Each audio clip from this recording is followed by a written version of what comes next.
entre mentes, conectando ideias, conectando literatura. Estamos aqui com o Rodrigo de Oliveira, autor de O Vale dos Mortos. E vamos bater um papo com ele.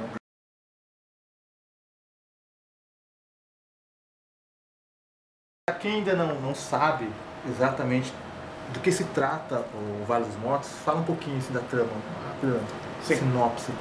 Perfeito. Bom, na realidade, o livro trata da concretização de uma lenda real, né, que é bastante documentada, uma lenda suméria, a respeito de um planeta que está perdido no nosso sistema solar.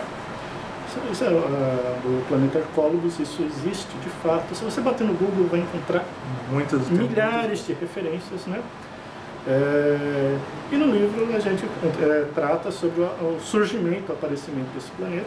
Você até cita no livro cientistas que falam muito do planeta também, né? Você pesquisou e colocou, isso é legal. Isso, exatamente. O livro ensina um pouco também, não é só... É verdade.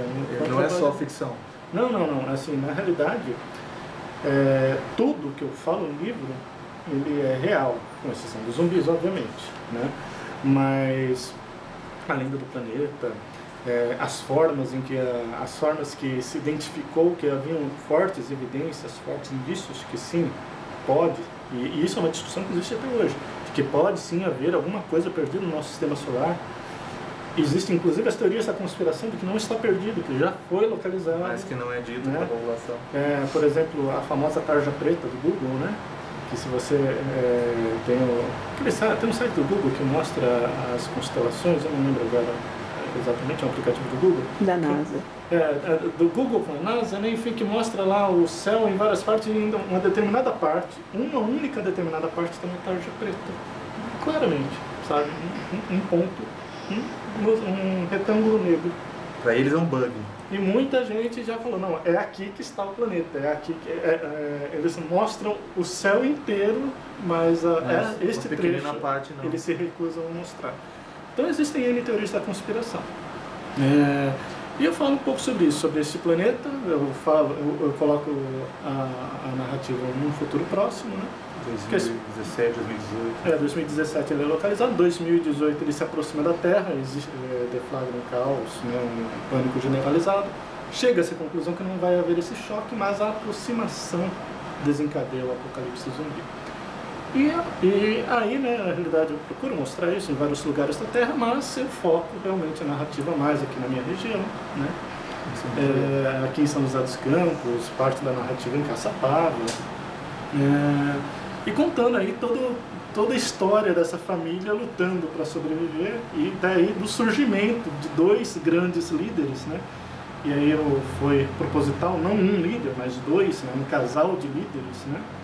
Que vai realmente vai organizar essas pessoas, vai lutar ombro a ombro com essas pessoas para, na base da força bruta, né, conseguir realmente conquistar um espaço, tentar construir um ambiente seguro para eles e para os seus filhos. Então, quando eu falo, né, muita gente fala que na sinopse do livro eu falo que, acima de tudo, trata-se de uma história de amor capaz de sobreviver até mesmo ao fim do mundo. Na prática é isso mesmo. Sim, e na prática é isso mesmo, né? Eu gosto de entender como uma grande história. E esse casal de protagonistas tem um piano igual a esse que eu estou reconhecendo. Na realidade, esse casal de protagonistas mora numa casa exatamente igual a essa daqui. É que na realidade... Muito legal. Isso é muito legal. Na realidade a divulgação do livro foi fortemente focada na internet, nasceu no Facebook, né? Com um sitezinho que demorou um mês para atingir 30 usuários, tá certo? Hoje está com 12 mil e o livro já foi divulgado para cerca de 1,5 milhão de pessoas no Facebook, tá?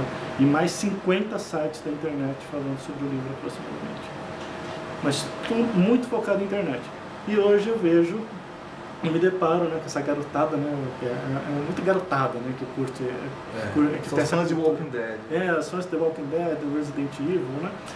E você vê essa garotada que fala, Rodrigo, eu quero ir numa livraria e encontrar o seu livro, eu quero comprar numa livraria, sabe? Você fala, não, mas entra no site, você encomenda, você recebe, e fala, não, legal, Rodrigo, mas me fala uma livraria que eu posso encontrar. Ele quer fisicamente comprar. Sabe? Então, assim, quem defende que a cultura do livro vai acabar por conta do e-book, eu acho que isso não vai acontecer. Porque não tem nada como cheirar um livro. Eu acho que folhear um livro. Sabe? Não tem como. Cheira um livro e cheira um iPad para ver se não é a mesma coisa. Não é a mesma coisa, sabe? Eu acho que as pessoas gostam dessa coisa de folhear o livro, sentir o livro, sabe? De se identificar com ele. Então, é muito interessante. As pessoas querem ter o livro na livraria. Então, assim, hoje é um desafio para a editora. Né? A editora Baraúna está realmente se empenhando, né?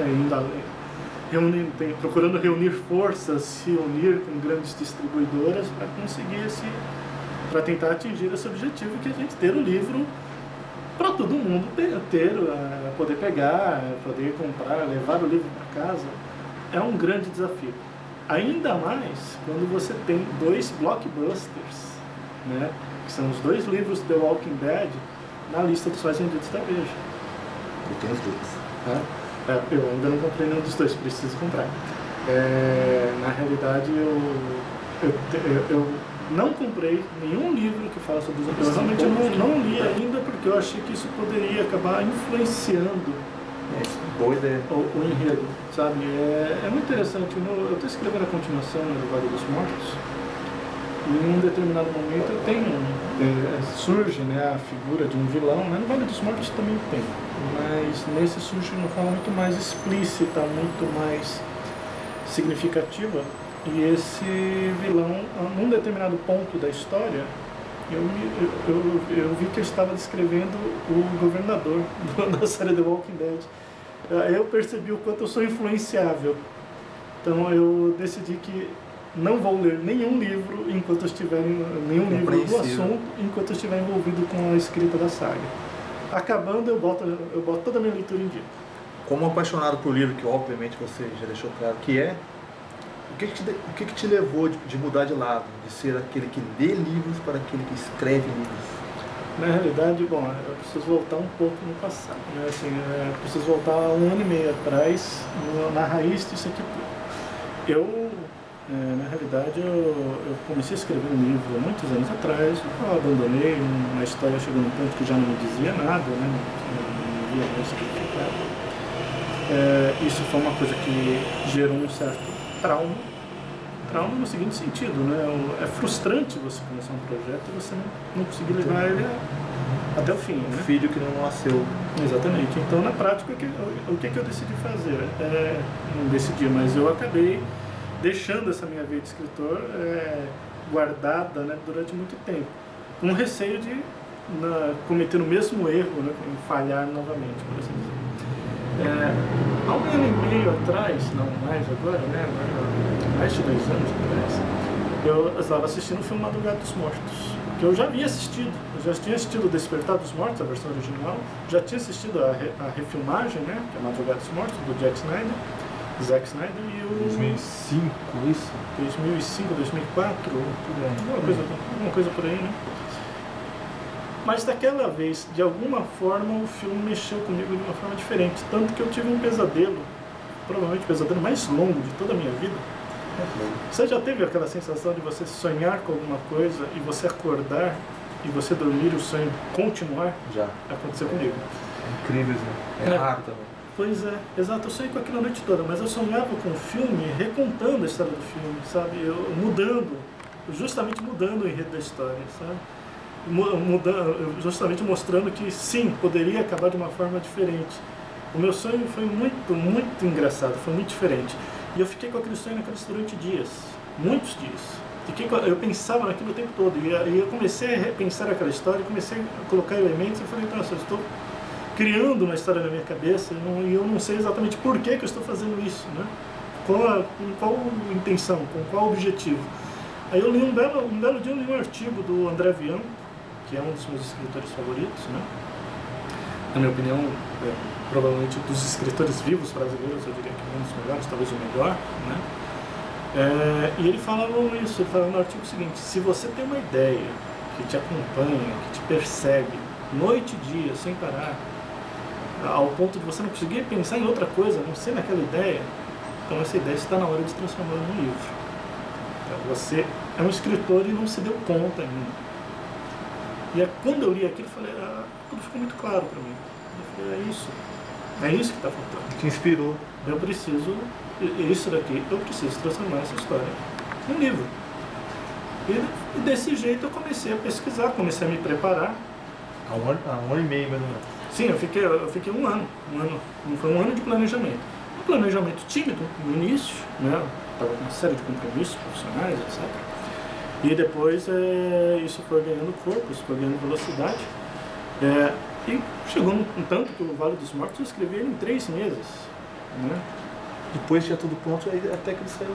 Exatamente. Então, assim, a escrita dele foi relativamente rápida, mas é que eu tinha muito material já, muita coisa pesquisada, muita coisa pronta, que eu só precisava realmente transcrever isso e botar no computador. Então, assim, eu diria que foram esses 2 eventos, né? O filme, né, e seguido do sonho, e esse pequenino artigo do André Bianco, assim, muito curto, muito sucinto, mas que para mim clareou tudo. Falei, bom, então é isso, sabe? Eu decidi que estava na hora de enfrentar o meu medo, né, de começar um livro e não conseguir terminar novamente, né, e botar a mão na massa. Aliás, nesse mesmo artigo ele finaliza o seguinte, que foi até engraçado, ele fala, bom, e agora, você que está aí pensando em escrever, pare de pensar em trilogias, sente no computador e vá trabalhar. Pare de pensar em trilogias, todo mundo fala, vou fazer uma trilogia. Ele fala, pare de pensar em trilogia e vai escrever. É o que eu fiz. Muito legal. De uma hora para outra, abri o computador, né, depois de ter feito toda essa pesquisa, eu falei, não é agora, é agora.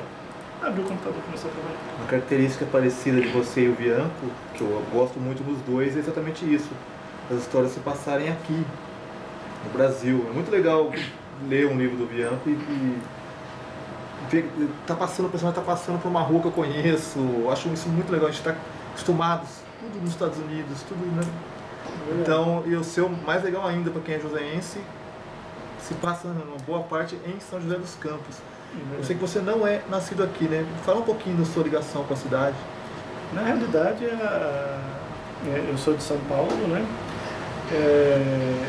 Minha ligação com São José dos Campos começou no dia 4 de outubro de 1995, quando nasceu meu sobrinho.